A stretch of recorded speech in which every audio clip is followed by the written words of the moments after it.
Good day, my name is Andre Roux. I'm at the Stellenbosch University Business School. On the 25th of August, I reviewed a book by Paul Mason for the We Read For You session.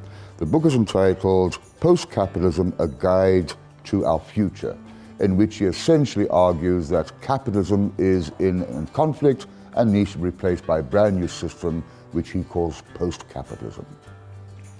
The basic proposition that Paul Mason has is that capitalism is in decline, it's reached its limits because of new technologies, and therefore within a few years or decades, capitalism as we know it could very well be replaced by a brand new system, a socio-economic system, which he calls post-capitalism. And to reach this kind of conclusion or deduction, the book can be divided into three major sections. They all interact with one another. There are some blurred edges here, but nonetheless, he spends quite some time describing and explaining why he believes that capitalist economies are undergoing a series of crises. And he links that to a number of long-term cycles. Secondly, and it might sound a bit ephemeral at this stage, but he talks about an emerging zero marginal cost society, where because of zero marginal costs, typical conventional economic theories won't and don't work anymore. Scarcity is becoming increasingly irrelevant, he argues. Based on the first two, which both give rise to capitalism as we know it being in crisis, he then proposes a post-capitalist society, which he admits sounds rather utopian, but nonetheless this society will then harness the benefits of zero marginal cost. It will avoid the failings of 20th century capitalism and communism. So first of all, the cyclical crisis in capitalist economies. He calls upon a fairly well-known hypothesis, probably first used by one Nikolai Kondratiev, a Russian economist back in the 1920s, who looked back in history as it was then and discovered and identified a number of long waves or long-term waves, each one lasting 50 to 60 years. Each one of these is also linked to and associated with some kind of major technological transformation. Now, the traditional version of understanding all of this is that long cycles are produced by technology and economics. Mason argues, in addition to technology and economics, these cycles are produced by a class struggle. Might sound a bit odd. His argument is that inasmuch as the working class has in the past been able to resist wage cuts, whenever the economy goes into decline, innovators have been forced in the past to search for new technologies, new business models that can restore the dynamism on the basis of higher wages. However, he does argue that the fourth wave was different. In his interpretation, we are now still in the fourth wave. He says the fourth wave is being different because this one ended in defeat for the working class. They were not able to resist the forces that emerged after that crisis. He goes on to say that since capitalists emerged triumphantly, the system grew, in other words, economies grew, on the back of the exploitation of those who were defeated. So wage growth in the advanced economies has stagnated over the last few decades. Globalization took off. Growth was maintained, and here's an important part of his whole argument. Growth was maintained, but one would argue, and he certainly argues, in a rather artificial way. It was built essentially on the back of massive debt buildups. And that has given rise to the second part of his argument. Now, he talks about zero marginal cost. And he says that any possible fifth wave, which many people, by the way, refer to as the fourth industrial revolution, just to confuse matters, fifth wave of his cycle, but the so-called fourth industrial revolution. And he reckons this could stall and has stalled due to the nature of the technological driving force at its heart, which is information. And this is a big part of his entire thesis. The argument here is that once you've made or codified the original product, then any costs of producing additional copies gravitate towards zero. And by implication, if marginal costs are zero, then the value and price of the good, theoretically, should also tend towards zero if there is perfect competition. And this creates a conflict, a contradiction. It goes against the grain of capitalist thinking, because capitalist corporations produce to make profits. That is one of the reasons for their existence. But since in this kind of economy, profits are ultimately derived from the value produced by labor, if the labor time is reduced to zero, then profits will also tend towards zero. This is where we have this contradiction in modern capitalism. Contradiction between the possibility of free, abundant, socially produced goods, and then a tradition of monopolies, banks, and governments struggling to maintain control over this power and over information. The question now would be, who would pay the workers? Not the private sector, because of the difficulty of producing digital goods under capitalism, so presumably would have to be the state. But our capitalist problems, he argues, do not end with this notion of this conflict, this contradiction between capitalism and zero marginal cost-based pricing. He highlights again throughout the book two further issues, what he calls a demographic time bomb, and then the emergence of a sharing or on-demand economy. And there are two components to the demographic time bomb. Both are well known to us.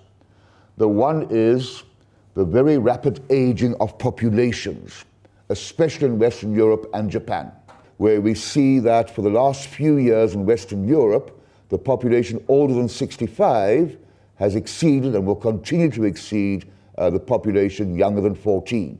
So as I said, this demographic pressure is also putting pressure on capitalism as we know it and the world of work as we know it.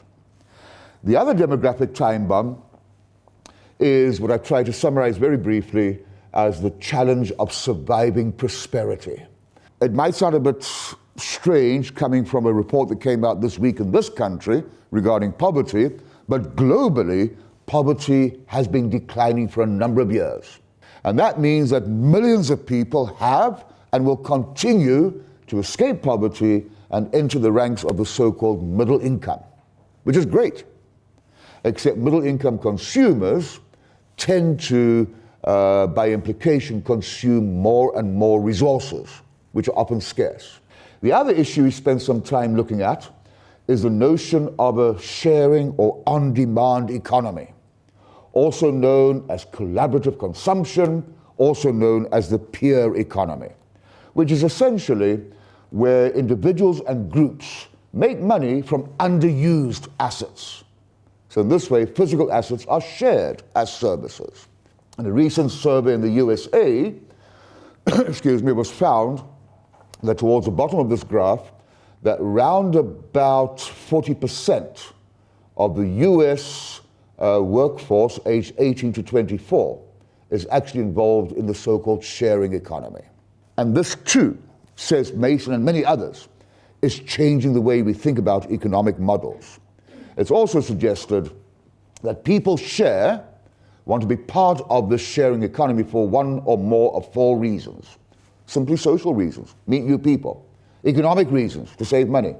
Practical reasons, to save time. And sustainable reasons, they feel or they hope it would help to protect the environment. There are two options, two possible futures in terms of ideologies. One is good old-fashioned socialism. The other one is what he likes to call post-capitalism. Now, if we take the first one, if we reflect upon how that might work, socialism, the Marxist solution, as Mason says, that's well known to us.